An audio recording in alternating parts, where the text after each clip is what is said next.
안녕하세요. 김성길 목사와 함께하는 GTS 말씀 묵상 시간입니다. 오늘은 여섯째 주의 여섯째 날 묵상입니다. 여섯째 날은 무엇이죠? 주제가 관계 맺기예요. 응용하기입니다. 아무리 좋은 보물을 가지고 있어도 사용하지 않고 응용하지 않으면 소용없는 거죠. 우리 아이들이 책을 읽고 공부를 한 것들을 사용할 수 있다면, 또 사용하고 관계를 맺을 수 있다면 훨씬 살아있는 공부가 되고 삶을 바꿔놓을 수 있는 좋은 능력이 될 수 있는 거죠. 우리가 말씀 묵상의 중요한 목적 중에 하나는 이 말씀 속에 있는 것들이 내 삶 속에서 살아가게끔 하는 거예요. 그래야 역사가 일어나는 거거든요. 그래서 오늘은 본문의 내용과 나는 어떤 관계가 있는지 이것을 묵상하는 것입니다. 자, 그러면은 이제 이 본문 말씀을 우리가 한번 또 읽겠습니다. 여기서 이렇게 한 번 읽지만 개인 묵상을 하실 때는 꼭 두 번을 읽으시고 그러면 훨씬 더 이게 내 속에 담아지기가 수월해요. 내 속에 말씀이 많이 담아져 있어야 이게 자꾸 흘러 넘치고 역사를 하는 겁니다. 저는 이제 묵상할 때 항상 꼭 두 번 읽고 한 번은 구조를 따라서 이렇게 묵상을 해요. 그러면 이제 말씀이 내 안에 담겨지기가 훨씬 더 수월해지고 이걸 이제 평상시에 생각이 많이 나니까 말씀 이렇게 기억하고 살아가는데 큰 도움이 될 수가 있습니다. 자, 그러면은 본문을 한번 읽어보도록 하겠습니다. 자, 구조는 14455예요. 1은 오늘 먼저 구조를 한번 살펴볼게요. 1은 다니엘이 느부갓네살의 이야기를 듣고 굉장히 본민하는 이야기고, 그 다음에 4는 느부갓네살이 꿨던 꿈에 대해서 다니엘이 복창을 하죠. 이러이러한 꿈을 꿨다. 그 다음에 4는 거기에 대해서 해석을 해줍니다. 그 다음에 이제 뒤에 5는 느부갓네살의 이제 체험이에요. 그래서 자기가 왕궁에 거닐 때 이렇게 이런 이야기가 자기에 들려왔고 결국은 그 들려온 그대로 자기의 생활이 그렇게 됐다 하는 내용입니다. 그래서 1, 4, 4, 5, 5 그런 이제 구조를 기억을 하시면 훨씬 더 말씀이 내 안에 잘 들어오게 됩니다. 자, 그럼 한번 보겠습니다. 벨드사살이라 이름한 다니엘이 한동안 놀라며 마음으로 번민하는지라 왕이 그에게 말하여 이르기를 벨드사살아 너는 이 꿈과 그 해석으로 말미암아 번민할 것이 아니니라. 벨드사살이 대답하여 이르되 내 주여 그 꿈은 왕을 미워하는 자에게 응하며 그 해석은 왕의 대적에게 응하기를 원하나이다. 왕께서 보신 그 나무가 자라서 견고해지고 그 높이는 하늘에 닿았으니 땅 끝에서도 보이겠고 그 잎사귀는 아름답고 열매는 많아서 만민에 먹을 것이 될 만하고 들짐승은 그 아래 살며 공중에 나는 새는 그 가지에 깃들었나이다. 왕이여 이 나무는 곧 왕이시라. 이는 왕이 자라서 견고해지고 창대하사 하늘에 닿으시며 권세는 땅 끝까지 미치십니다. 왕이 보신즉 한 순찰자 한 거룩한 자가 하늘에서 내려와서 이르기를 그 나무를 베어 없애라. 그러나 그 뿌리의 그루터기는 남겨두고 쇠와 놋줄로 동이고 그것을 들불 가운데 두라. 그것이 하늘 이슬에 젖고 또 들짐승과 더불어 제 몫을 얻으며 7대를 지내리라 하였나이다. 왕이여 그 해석은 이러하니이다. 곧 지극히 높으시니가 명령하신 것이 내 주 왕에게 미칠 것이라. 왕이 사람에게서 쫓겨나서 들짐승과 함께 살며 소처럼 풀을 먹으며 하늘 이슬에 젖을 것이요 이와 같이 7대를 지낼 것이라. 그때 지극히 높으시니가 사람의 나라를 다스리시며 자기의 뜻대로 그것을 누구에게든지 주시는 줄을 아시리이다. 또 그들이 그 나무 뿌리에 그루터기를 남겨두라 하였은즉 하나님이 다스리시는 줄을 왕이 깨달은 후에야 왕의 나라가 견고하니이다. 그런즉 왕이여 내가 아뢰는 걸 받으시고 공의를 행함으로 죄를 사하고 가난한 자를 긍휼히 여김으로 죄악을 사하소서. 그리하시면 왕의 평안함이 혹시 장구하리이다 하니라.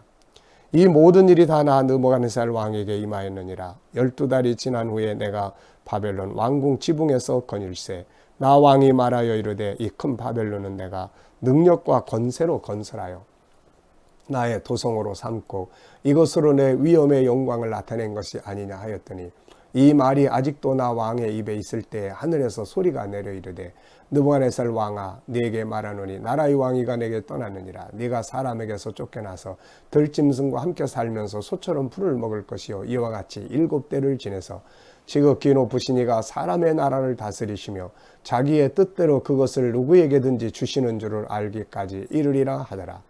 바로 그때 이 일이나 느부갓네살에게 응함으로 내가 사람에게 쫓겨나서 소처럼 풀을 먹으며 몸이 하늘 이슬에 젖고 머리털이 독수리 털과 같이 자랐고 손톱은 새 발톱과 같이 되었더라.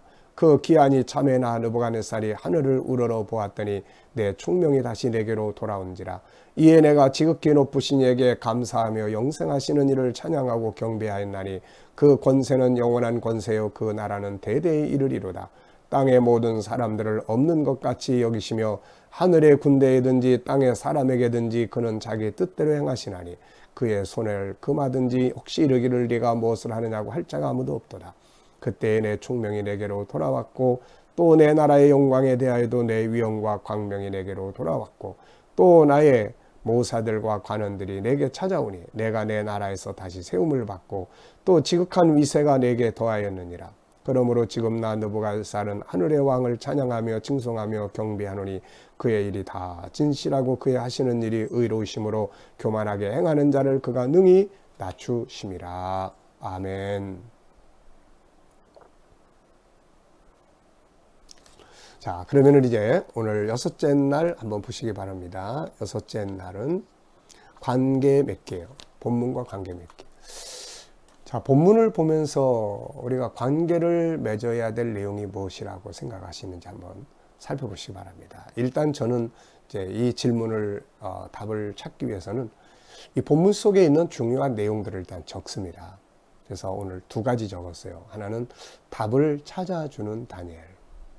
이걸 보면서 답을 찾아주는 사람이 돼야 된다. 나는 내 삶의 현장에서 살아가는 모든 환경 속에서 어떻게 누구에게 어떤 답을 찾아줘야 될까? 제가 요즘 찾고 있는 답이 질문이 하나 있거든요. 답을 하나 찾기 위해서 계속 연구하는 질문이 하나 있는데 그게 뭐냐면은 어떻게 우리 하나님을 섬기는 아이들이 다니엘처럼 세상에서 공부하는 아이들보다도 더 지혜롭고 똑똑하게 만들어 갈 수 있을까? 앞으로 어떻게 보면은 아이들이 학교 생활보다도 가정 생활, 부모와의 관계 속에서 아이들이 정말 올바른 인격체로 성장해 가야 되는데 그 방법이 뭘까? 그래서 사실 만든 것 중에 하나가 이 GTS 묵상이에요. 그냥 우리 어른들이 말씀을 묵상하면서 은혜 받고 살면 그냥 이런 구조가 아니고 매일매일 성경 본문 하나씩 읽고 그냥 깨닫고 은혜 받고 이렇게 살아가면 되거든요. 근데 이 GTS는 그렇게 하는 묵상은 옛날에 우리가 했거든요. 그러니까 은혜 받아요. 근데 이게 뭔가 부모가 익숙해져서 아이를 교육하고 결국은 부모 교육이거든요. 뭐 학교 교육, 학원, 교회에서 아이들을 교육해도 일주일에 한 번 만나는데 그나마 어떤 때는 빠지고 그러니까 결국 가정에서의 부모가 매일 무슨 말을 해주고 무슨 질문을 하고 무슨 소통을 하느냐가 아이들의 정체성을 만들고 아이들의 내면을 치료하고 아이들을 똑똑하게 만드는 그게 방법이에요. 그래서 그 답을 찾기 위해서 GTS를 만들었어요. 근데 만들어서 이제 제가 이걸 벌써 이제 우리가 지금이 8월 달이니까 벌써 상반기를 지나고 있잖아요. 해보면서 참 유익해요. 참 좋아요. 제가 지금 어떤 아이하고 이렇게 같이 멘토를 하면서 제가 이제 아이들 멘토를 자주 하거든요. 이걸 이제 조금씩 이렇게 적용을 해보고 있습니다. 그런데 가능성이 있어요. 그래서 지금 또 이제 아이들의 이 GTS 묵상 이거를 지금 또 고민하고 있습니다. 그래서 시간이 좀 걸리겠지만은 그래서 답을 찾아야 돼요. 이 답을. 다니엘처럼 하나님을 잘 섬기고 공부 잘하고 세상에서 뛰어난 그 세상에 답을 줄 수 있는 이런 리더자들을 길러내기 위한 그 답을 찾기 위해서 저는 지금 계속 고민 중에 있습니다. 반드시 예수님 말씀하신 것처럼 답은 있어요. 찾는 이는 찾게 되리라 저는 믿습니다. 자, 그리고 이제 여러분들도 답을 찾아주는 사람이 된다면 존중받고 신뢰받지 않을까요? 자, 두 번째는 느부갓네살은 아주 중요한 걸 깨달았어요. 이 사람이. 아주 중요한 거. 네. 그래서 저도 좀 깨닫는 자. 지금까지 사실 연구하고 생각해서 많은 걸 깨달으면서 여기까지 왔어요. 근데 아직도 더 많은 걸 깨달아야 될 것 같아요. 네. 깨닫는 자. 자, 본문을 보면서 반성해야 할 부분이 무엇인가? 자, 우리가 무엇을 반성할 수 있을까요? 느부갓네살이 깨달은 하나님의 절대적 주권과 역사하심을 나는 얼마나 알고 있고, 이론적으로는 아는데 정말 내가 하나님의 그 절대적 주권 앞에 얼마만큼 깊이 들어가서 인정하고 순종하는가. 이론적으로는 하나님은 살아계시고 역사하시는데 현장에 가서 내 멋대로 할 때가 이게 많단 말이죠. 이런 부분들을 조금 더 생각하고 하나님을 더 인정하는 이게 필요하지 않을까 합니다. 본문을 보면서 더 실천해야 할 부분은 뭔가? 역시 겸손, 더 겸손, 또 겸손. 네. 오늘도 하루를 정말 겸손하게 하나님 의지하고 또 사람 앞에 머리 숙이고 낮아지고. 네. 그 다음에 나에게서 가장 교만했던 때가 있었다면 언제인가? 교만. 그래도 하나님을 믿는 사람들은 그래도 세상 사람들에 비하면 일단 하나님을 인정하고 그 앞에 엎드리기 때문에 그래도 다 겸손하게 살아가려고 하는 사람들이죠. 신앙 자체가. 근데 이제 하나님 안에서 내 멋대로 행동하고 내 고집대로 행동하고 내 습관대로 막 행동할 때 이런 것들이 있잖아요. 그래서 저는 그런 부분을 좀 생각을 해봤습니다. 내 성질대로 행할 때. 네. 뭐 때문에 교만해졌었는가? 내가 하나님 앞에 일해놓고 나중에 칭찬 안 해주고 그러면 막 서운해하고 막 시험 들고 나중에 예수님이 이걸 지적하시더라고요. 그게 너의 영광을 위해서 한 게 아니냐.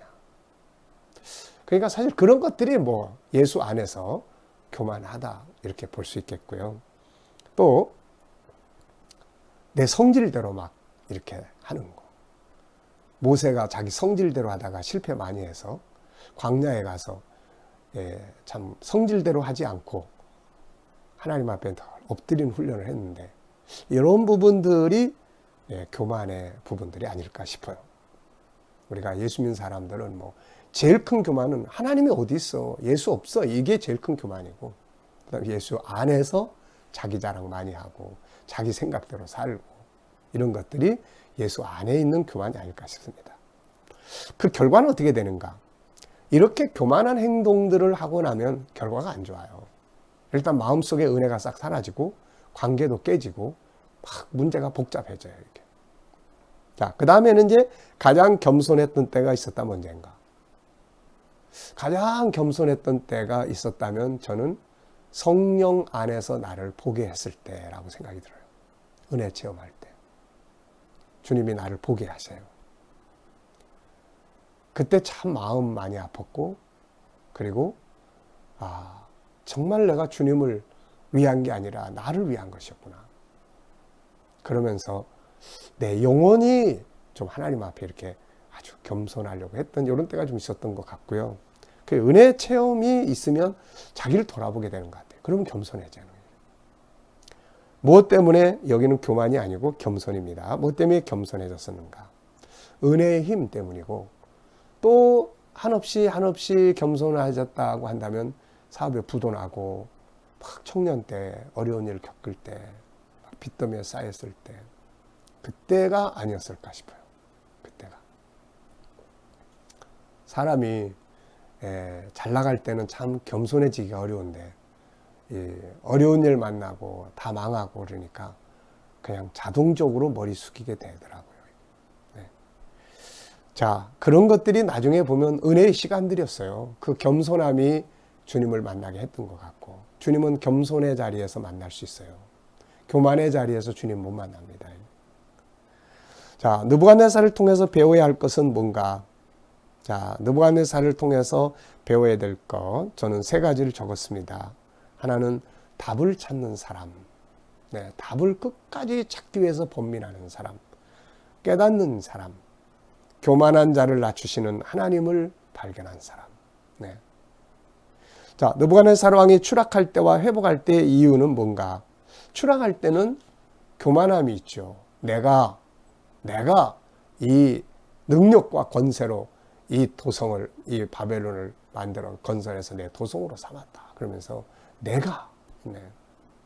근데 나중에 회복할 때 보면 지극히 높으시니가 이렇게 표현해요. 지극히 높으시니가 세상 나라를 다스리며 자기 뜻대로 다스리시는 줄을 내가 알았다. 이런 이야기하죠. 특히 그가 자기의 지위를 회복한 후에 하나님을 찬양하는 보면서 우리가 배워야 할 건 뭔가? 깨닫고 금방 지나가 버리는 사람도 많죠. 근데 느부갓네살은 하나님의 절대적 주권을 찬양하고 인정하고 백성들에게까지 공포를 해요. 조서를 내립니다. 백성들에게 조서를 내려요. 그래서 하나님이 하시는 일들을 드러내고 그렇습니다. 그게 참 보기 좋아요. 다니엘을 보면서 배워야 할 점은 또 뭔가? 답을 찾아주는 사람. 하나님의 영이 늘 충만했던 사람. 네, 이런 건 정말로 배우고 싶은 일들이에요. 오늘 내가 머무는 곳에 신앙인으로서 나의 가진 장점을 가지고 영향력을 미칠 수 있는 것은 뭔가? 우선은 겸손한 시간들을 가지면 어떨까 싶습니다. 겸손. 말 한마디를 해도 상대방을 존중해 여겨주고 이런 거.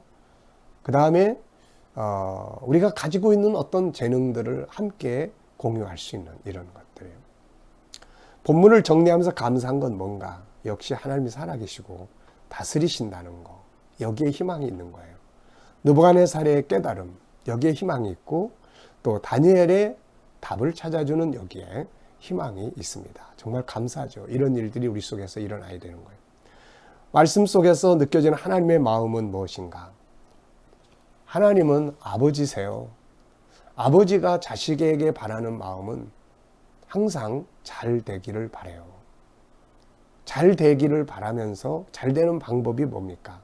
그것은 깨닫는 사람, 겸손하고 또 성령 충만하고. 저도 우리 아들이 늘 영적인 삶을 살도록 위해서 기도합니다. 행여라도 사회생활 하면서 하나님을 잊어버리지 않도록. 그래서 요즘에도 그런 이제 카톡 보내요. 아들, 네가 하나님을 가까이 하는 만큼 하나님 너와 가까이 하실 거야. 저녁에 꼭 기도하고 자라. 매일매일 저는 아들에게 이제 그 교회에서 발송하는 문자 말씀을 매일 보내줍니다. 보내면서 거기에 이제 이런저런 말들을 담아요. 근데 하나님과 영적인 삶을 살고 선교적 사명의 삶을 잃지 않고 사는 것이 그게 바로 다니엘처럼 승리하고 성공하는 비결이라고 저는 믿습니다. 네. 질문입니다. 자, 어떻게 하면 다니엘처럼 될 수 있을까? 네, 뭐 답은 다 나와 있는데요. 좀 더 한번 생각해 보는 질문이에요. 두 번째는 다니엘처럼 답을 찾아주는 사람이 될 수 있을까? 어떻게 하면 다니엘처럼 답을 찾아주는 삶을 살 수 있을까? 막 답답해하는 사람에게 시원한 사이다 같은 답을 찾아줘. 분명히 할 수 있습니다. 네. 자, 오늘도 우리가 사는 곳에 이렇게 정말 영향력을 미칠 수 있는 그런 삶을 하루도 살아가시기 바랍니다. 밑에 보면 오늘 내가 머무는 곳에 영향력을 미치기 위해 할 수 있는 일이 있다면 두 가지만 기록해보자. 전 두 가지를 썼는데 하나는 겸손하자, 하나는 감사하자 이렇게 적어봤습니다. 오늘도 좋은 하루 되시기 바랍니다. 기도하겠습니다. 아버지 감사합니다. 느부갓네살처럼 깨닫는 자가 되게 하시고 다니엘처럼 답을 찾아줄 수 있는 사람이 되게 주옵소서. 오늘도 우리 자녀들과 우리 친척들, 이웃들 중에 믿지 않는 자들 다 주께 돌아오게 하시고 오늘도 우리 자녀들과 성도들 살아가는 삶의 현장마다 안전하게 하시고 코로나 바이러스에 머리털 하나 상하지 않게 하시며 행하는 일들이 형통하게 하여 주시옵소서. 이 나라와 민족 붙들어 주시고 이 땅에서 바이러스가 속히 소멸되게 하시고 치료제와 백신들이 속히 개발되게 하여 주옵소서. 지도자들에게 지혜와 명철을 주셔서 바른 길로 이끌어갈 수 있도록 은혜 베풀어 주옵소서. 세계 곳곳에는 선교사님들과 저들의 사역에 함께 하시고 아버지 코로나 바이러스 때문에 선교의 문들이 많이 막혀 있습니다. 하나님 속히 세계가 소통하게 하시고 선교의 문이 다시 활짝활짝 열려지게 하여 주옵소서. 핍박받는 나라들에 있는 성도들에게 은혜 베풀어 주시고 이슬람권, 힌두권, 북한에 중국에서 핍박받는 모든 성도들을 지켜주시고 은혜 베풀어 주시옵소서. 오늘 하루도 더 겸손하게 하시고 더 겸손하게 하여 주옵소서. 예수님의 이름으로 감사하며 기도하옵나이다. 아멘.